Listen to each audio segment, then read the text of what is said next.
Champions ট্রফির বাংলাদেশ দল চূড়ান্ত। ধারাবাহিক অফ ফর্মে বাদ পড়তে চলেছেন লিটন দাস। অবসর নিয়েছেন তামিম ইকবাল। বোলিং অ্যাকশন আর অন্যান্য ইস্যুতে নিজেকে সরিয়ে নিয়েছেন সাকিব আল হাসান।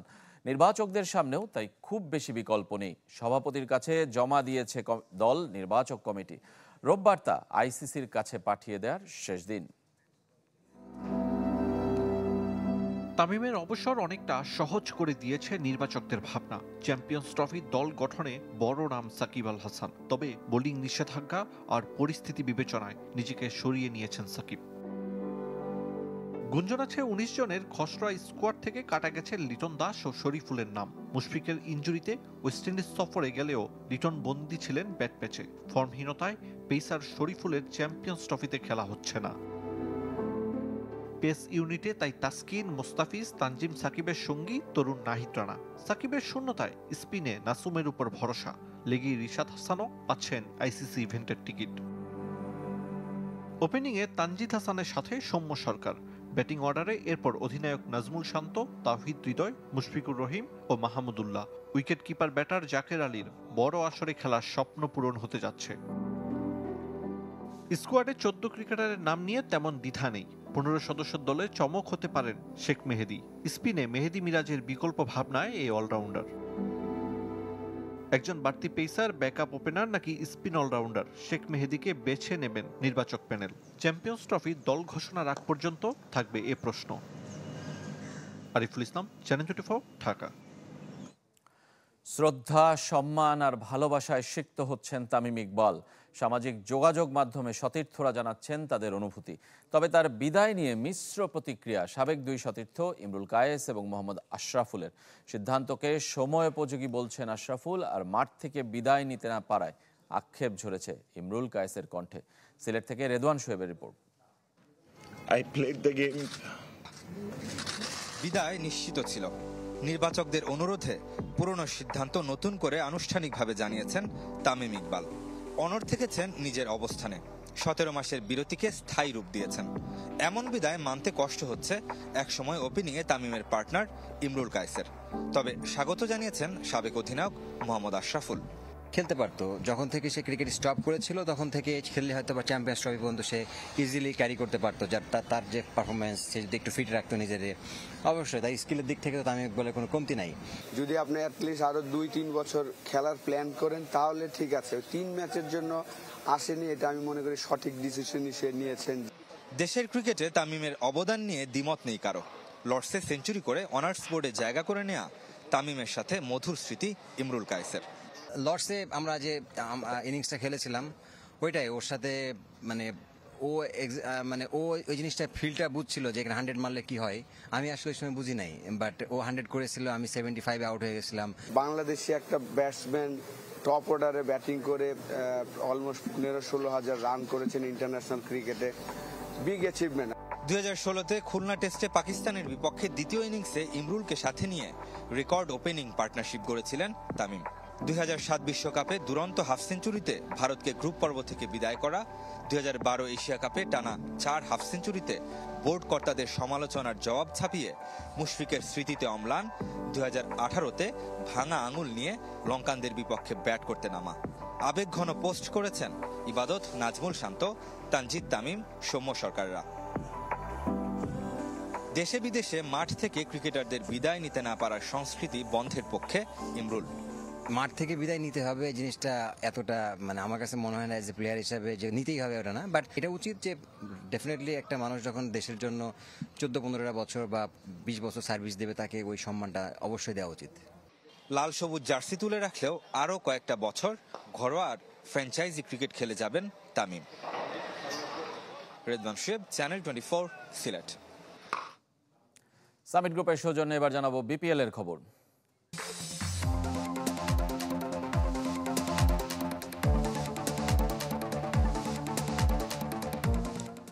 আজ ছিল বিরতি, কাল ২ ম্যাচ। দুপুর ১:৩০টায় খুলনা টাইগার্সের বিপক্ষে লড়বে সিলেট স্ট্রাইকার্স, আর সন্ধ্যায় হারের বৃত্তে ঘুরতে থাকা ঢাকা ক্যাপিটালসের প্রতিপক্ষ দুর্বার রাজশাহী। নাহিদ রানা, তাসকিন আহমেদের মতো পেসারদের বিশ্রাম দিয়ে খেলানো উচিত বলে মনে করেন সাবেক নির্বাচক হাবিবুল বাশার। চ্যাম্পিয়ন্স ট্রফির আগে ইনজুরিতে পড়লে জাতীয় দল ভুগবে বলে মনে করেন তিনি। বিপিএলে দেশি ক্রিকেটারদের স্ট্রাইক রেট দেখে সন্তুষ্ট হাবিবুল বাশার। এক্ষেত্রে উইকেট বড় ভূমিকা রেখেছে বলে মনে করেন তিনি। দর্শক, আমাদের সাথে আছেন জাতীয় দলের সাবেক অধিনায়ক এবং নারী উইংয়ের head of operations Habibul Bashar Sumon. Sumon ভাই, আপনাকে স্বাগত চ্যানেল 24-এ। Thank you very much. Sumon ভাই, সোফার বিপিএলটা কেমন দেখছেন এবং অন্যান্য বিপিএল এর তুলনায় এবারের বিপিএলটা কিভাবে আলাদা হলো? সোফার উইকেট খুব ভালো এবার, এবং যেটা সবচেয়ে বেশি ভালো লাগছে যে পরিবর্তনটা দেখতে পাচ্ছি আমাদের দেশি খেলোয়াড়দের পারফরমেন্স। একটা বিষয় ছিল আগে যেটা কম দেখেছি আমরা, যে যখন রান রেটে পিছিয়ে পড়েছি একটা বড় ওভার, যেটা আমরা সাধারণত টি-20 ফর্মেটে দেখে থাকি, একটা বড় ওভার 20 রান করে 22 রান করে রান রেটটা আবার হাতে নাগালে নিয়ে এক্সেলেট করা, মোমেন্টাম নিয়ে আসা, হাতে নাগালের মধ্যে নিয়ে আসা। এবার বিপিএলে কিন্তু সেটা আমরা দেখেছি। একটা ম্যাচ দেখেছি 26 রান ছিল সে সময়, সেটাও আমরা চেস করতে দেখছি এবং আমাদের দেশি খেলোয়াড়দের দিয়ে। যেহেতু champions trophy knocking at the door, সেটা চ্যাম্পিয়ন্স ট্রফিতে সেই ইম্প্যাক্টটা কেমন পড়তে পারে? চ্যাম্পিয়ন্স 50 ওভার ফরম্যাট, সেটা ডিফারেন্ট বল গেম, বাট এই আত্মবিশ্বাসটা অবশ্যই সবার কাজে লাগবে। আমার মনে হচ্ছে বড় শট খেলতে পারে, এবং আপনি দেখেন রেঞ্জ অফ শটটা কিন্তু বেড়েছে। সবাই শুধু কাউ কর্নার দিয়ে মারতে চাচ্ছে না, সবাই কিন্তু লং অফ লং অন দিয়ে 6 মারছেন, এক্সট্রা কাভার দিয়ে 6 মারতে দেখেছি। তো এই আত্মবিশ্বাসটা ডেফিনেটলি যেই ফরম্যাটই হোক সেটা কাজে লাগবে। পেসাররাও দারুণ করছেন, পেসারদের একটা রাজত্ব আমরা দেখছি। ওয়ার্কলোড ম্যানেজমেন্টের যে প্রসঙ্গটা বারবার উঠে আসে, আপনার কাছে মনে হয় কিনা যারা পেসার রয়েছেন, তাসকিন, নাহিদ রানা, তাদের কিছুটা বিশ্রাম দিয়ে আসলে খেলানো উচিত? তারা নিয়মিত খেলেই যাচ্ছেন। এর মধ্যে কিন্তু অনেকের অনেক বেশি ম্যাচ খেলা হয়ে গেছে। আমার মনে হয় যে একটু ফ্রান্সের সাথে আলাপ করে, আমার মনে হয় যে বোলিং লোড যেটা বলি সেটা একটু সাবধান হলে ভালো, কারণ আমাদের চ্যাম্পিয়ন্স ট্রফি খুব বেশি দূরে নেই। আমি জানি না এটা কীভাবে ম্যানেজ করা যাবে, বাট যদি আমরা ফিউচারের কথা চিন্তা করি তাহলে মনে একটু একটু একটু ম্যানেজ করলে মনে হয়, স্পেশালি ফাস্ট বোলারদের ওয়ার্কআউটটা একটু ম্যানেজ করলে মনে হয় ভালো হবে। রেদওয়ান শোয়েব, চ্যানেল 24, সিলেট। জাতীয় দল থেকে বাদ পড়ার কষ্ট সুন্দরী প্রেমিকাকে হারানোর মতো। ইংলিশ ক্রিকেটার জেসন রয় সেই কষ্টেই ভুগছেন আর খেলে বেড়াচ্ছেন বিশ্বব্যাপী নানা ফ্র্যাঞ্চাইজি টুর্নামেন্ট। তবে ঠিকই নিজ দেশের জন্য শুভ কামনা তার। আশা চ্যাম্পিয়ন্স ট্রফিতে শিরোপা জিতবে ইংল্যান্ড। সিলেটে এই মারকুটে ব্যাটারের সাথে কথা বলেছেন রেদওয়ান শোয়েব। ক্যামেরায় ছিলেন মুক্তার হোসেন। 100-র উপর স্ট্রাইক রেটে প্রায় 40 গড়ে 4271 রান ইংলিশ ওপেনার জেসন রয়ের নামের পাশে। তবুও 2 বছর ধরে ইংল্যান্ডের ওডিআই স্কোয়াডে ঠাঁই নেই। সবশেষ 2023-এর মার্চে ওয়ানডে খেলেছিলেন এই বাংলাদেশ সফরে এসে। সেই সিরিজেই ছিল ম্যাচ জেতানো সেঞ্চুরি। এরপর ভারতে ওয়ানডে বিশ্বকাপ আর ফেব্রুয়ারিতে হতে চলা চ্যাম্পিয়ন্স ট্রফির মতো বৈশ্বিক আসরে নিজেকে খুঁজে না পাওয়ায় মনোকষ্টে ভুগছেন এই মারকুটে ব্যাটার। এটা অনেকটা সুন্দরী প্রেমিকা হারানোর মতো কষ্ট। তবে আমি হতাশ নই, কেননা দল নির্বাচন আমার হাতে নেই। আমার মনে হয় দলকে এখনো অনেক কিছু দেওয়ার আছে এবং পারফর্ম করার মতো সামর্থ্য আমার আছে। তবে একই সঙ্গে এটাও সত্য, নতুনরা সুযোগ পাচ্ছে। চ্যাম্পিয়ন্স ট্রফির জন্য আগাম শুভকামনা জানিয়ে রেখেছেন নিজ দলকে।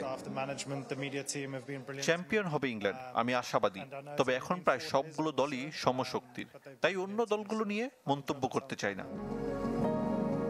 IPL, PSL, Big Bash, SA T20, IL T20 কোথায় খেলেননি জেসন রয়। তবে বিপিএল এর সাথে সম্পর্কটা বেশ পুরনো। 2011-12 আসরের প্রথম মৌসুমে চিটাগং কিংসের হয়েই যে ফ্র্যাঞ্চাইজি ক্রিকেটে পথ চলা শুরু এই ইংলিশ ব্যাটারের। বিপিএল এ খেলতে পারার অনুভূতিটা সবসময় ভিন্ন রকমের। প্রথম যে কোনো কিছুই অতুলনীয়।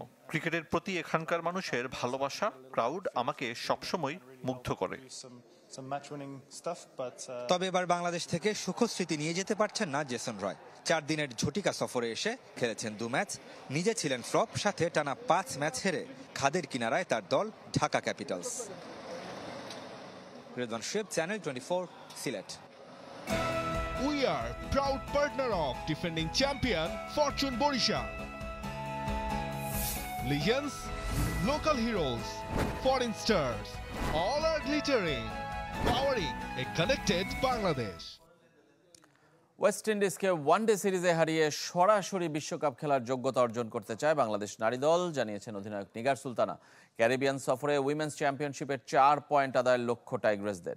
13 জানুয়ারি ঢাকা ছাড়বে ক্রিকেটাররা। উইন্ডিজের বিপক্ষে 3 ওয়ানডের পর খেলবে টি20 সিরিজ। কন্ডিশন নিয়ে ভাবনায় অধিনায়ক, ক্রিকেটারদের ফিল্ডিং উন্নতির কথা বলছেন নিগার। ঢাকা ছাড়ার আগে অনুশীলনের সাথে নিজেদের মধ্যে প্রস্তুতি ম্যাচও খেলেছে নারী দল। আমাদের টার্গেট তো একটা, যেন আমরা ওখানে যেন 4টা পয়েন্ট নিতে পারি, যেন আমরা ওডিআই ওয়ার্ল্ড কাপ কোয়ালিফাই করতে পারি ডিরেক্টলি। অনেক ইকুয়েশন অনেকের মাথায় থাকবে, বাট আমি চাই আমার টিমকে একটা ক্লিয়ার মেসেজ দিয়েছি যে আমাদের ওখানে ভালো ক্রিকেট খেলতে হবে এবং আমাদের সিরিজ নিতে হবে। পিটার বাটলারই থাকছেন নারী ফুটবল দলের কোচ। ফেব্রুয়ারিতে প্রীতি ম্যাচ খেলা হচ্ছে না বাংলাদেশের, এখন মার্চের জন্য প্রতিপক্ষ খুঁজছে ফেডারেশন। বুধবার ক্যাম্পে ফিরবেন ফুটবলাররা। এদিকে হামজা চৌধুরীর জন্য বাংলাদেশের ফুটবলে বাড়ছে পৃষ্ঠপোষকদের আগ্রহ। নতুন বছরে এখনো কোচ শূন্য জাতীয় দল। দু দলের জন্য হাভিয়ার কাবরেরা আর পিটার বাটলারের থেকে যাওয়া নিশ্চিত, অপেক্ষা শুধু আনুষ্ঠানিক ঘোষণার। থেমে থাকতে চায় না নারী উইং। অনির্দিষ্ট ছুটির পর প্রীতি ম্যাচ আর এশিয়ান কাপ বাছাই সামনে রেখে 15 জানুয়ারি ক্যাম্পে ফিরছেন ফুটবলাররা। উইং প্রধান মাহফুজ আক্তার জানিয়েছেন, বাটলার যোগ দিতে পারেন ফেব্রুয়ারিতে। আমরা 15 তারিখ থেকে অ্যাকচুয়ালি আমাদের সিনিয়র টিম 15 তারিখ থেকে ক্যাম্পে জয়েন করবে। আমি অলরেডি মেসেজ দিয়ে দিয়েছি তাদেরকে। হেড কোচ বাটলার থাকবে, উনি আসবে। আমরা আশা করি যে ফেব্রুয়ারি থেকে ওকে পাবো আমরা। আপাতত ফুটবলারদের দেশের ম্যাচে মনোযোগী রাখতে চায় ফেডারেশন, যদিও ফেব্রুয়ারিতে ম্যাচ হচ্ছে না তা অনেকটা চূড়ান্ত। মার্চের জন্য মধ্যপ্রাচ্যের কয়েকটি দেশের পাশাপাশি সিঙ্গাপুর, মালয়েশিয়ার সাথে চলছে যোগাযোগ। আমরা তো চেয়েছিলাম ফেব্রুয়ারি উইন্ডোতে ফ্রেন্ডলি ম্যাচ খেলবো, কিন্তু এখনও পর্যন্ত কোনো টিম কনফার্ম হয়নি। সে কারণে আমরা মার্চের উইন্ডোকে সামনে রেখে এগোচ্ছি। আমরা তো মিডল ইস্টের দেশগুলোকে দিয়েছি, তার এর বাইরেও আমরা দিয়েছি আপনার সিঙ্গাপুর, মালয়েশিয়া। নতুন বছরে নতুন পার্টনারশিপের অপেক্ষায় বাফুফে। পুরুষ নারী উভয় দলের জন্য কিট পার্টনারের পাশাপাশি নারী দলের জন্য অপেক্ষায় আলাদা পৃষ্ঠপোষক। তবে হামজা চৌধুরীর আসার খবরে বদলাতে শুরু করেছে পৃষ্ঠপোষকদের মানসিকতা। যে হামজা চৌধুরীর অ্যানাউন্সমেন্ট হওয়ার পরে আমরা বেশ কিছু লোকাল এবং মাল্টিন্যাশনাল থেকে প্রোঅ্যাক্টিভলি, মানে তারাই আমাদের সাথে যোগাযোগ করছে যে হামজা চৌধুরীর ব্যাপারে, হামজা চৌধুরী কখন আসবে, কি হচ্ছে না হচ্ছে। সো মেন্স টিমও আমাদের কিন্তু বেশ কিছু ইন্টারেস্ট পাচ্ছি। এবছর নারী ফ্র্যাঞ্চাইজি ফুটবল নিয়েও আশাবাদী নারী উইং এবং মার্কেটিং কমিটি। নিঃসন্দেহে সব জায়গায় ফয়জুল ইসলাম, চ্যানেল 24, ঢাকা। অ্যাকশন পরীক্ষায় আবারও ফেল করায় বোলিং নিষেধাজ্ঞা বহাল থাকবে সাকিব আল হাসানের। 21 ডিসেম্বর ভারতের চেন্নাইয়ে দ্বিতীয়বার অ্যাকশন পরীক্ষা দিয়েছিলেন সাকিব। ইংল্যান্ড ক্রিকেট বোর্ড সূত্রে আগেই জানা গেছে অ্যাকশন শোধরাতে সাকিবের ব্যর্থ হওয়ার খবর এবার আনুষ্ঠানিকভাবে নিশ্চিত করেছে বাংলাদেশ ক্রিকেট বোর্ড। গত বছরের সেপ্টেম্বরে সারের হয়ে কাউন্টি চ্যাম্পিয়নশিপ খেলার সময় সাকিবের বোলিং অ্যাকশন নিয়ে সন্দেহ প্রকাশ করেছিলেন আম্পায়ার। তারপর ইসিবির তত্ত্বাবধানে ইংল্যান্ডের লাভবরো ইউনিভার্সিটি ল্যাবে পরীক্ষা দিয়ে পাশ করতে পারেননি বাংলাদেশ অলরাউন্ডার। তখন থেকেই বোলিং করতে পারছেন না সাকিব। এই ছিল কুল স্পোর্টস 24-এর এখনকার আয়োজনে। খেলা সব আপডেট আর রিপোর্টগুলো দেখতে ভিজিট করুন আমাদের ওয়েবসাইট এবং ফেসবুক পেজ facebook.com/sports24team। ধন্যবাদ সবাইকে সঙ্গে থাকার জন্য।